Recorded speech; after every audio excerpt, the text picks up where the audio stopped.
Jeff Beck, one of the most influential rock guitarists of all time, has died at the age of 78. The British musician rose to fame as part of the Yardbirds, where he replaced Eric Clapton, before forming the Jeff Beck Group with Rod Stewart. His tone, presence and, above all, volume redefined guitar music in the 1960s and influenced movements like heavy metal, jazz rock and even punk. Beck's death was confirmed on his official Twitter page. On behalf of his family, it is with deep and profound sadness that we share the news of Jeff Beck's passing, the statement said. After suddenly contracting bacterial meningitis, he peacefully passed away yesterday. His family asked for privacy while they processed this tremendous loss. Speaking when he was inducted to the Rock and Roll Hall of Fame for the second time in 2009, Beck said, "I play the way I do because it allows me to come up with the sickest sounds possible. That's the point now, isn't it? I don't care about the rules. In fact, if I don't break the rules at least 10 times in every song,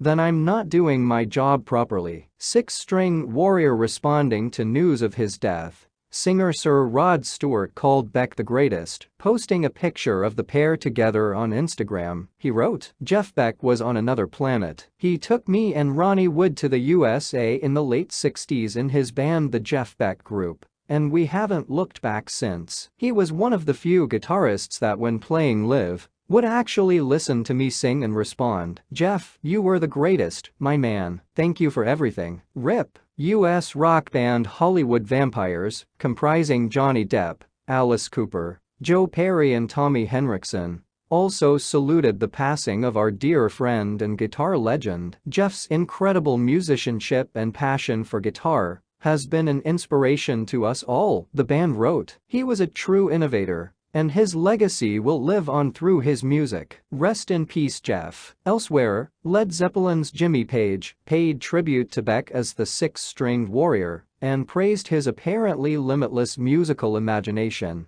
which could channel music from the ethereal. In another rock tribute, Rolling Stones frontman Sir Mick Jagger shared a video of the pair playing together, saying music had lost one of the greatest guitar players in the world, and we will all miss him so much. Black Sabbath frontman Ozzy Osbourne said it had been such an honor to know and play with Beck, adding, "I can't express how saddened I am," and Queen guitarist Sir Brian May said he was lost for words, but called Beck the absolute pinnacle of guitar playing and a damn fine human being. Members of Kiss, Gene Simmons and Paul Stanley, also expressed their shock. Simmons called the news heartbreaking, while Stanley said he had blazed a trail impossible to follow. "Play on now and forever," singer Paul Young added in a Twitter post. He was loved by everyone in the know. The guitarist's guitarist, born Jeffrey Arnold Beck in Wallington, Surrey, the musician fell in love with rock and roll as a child and built his first guitar as a teenager. The guy next door said,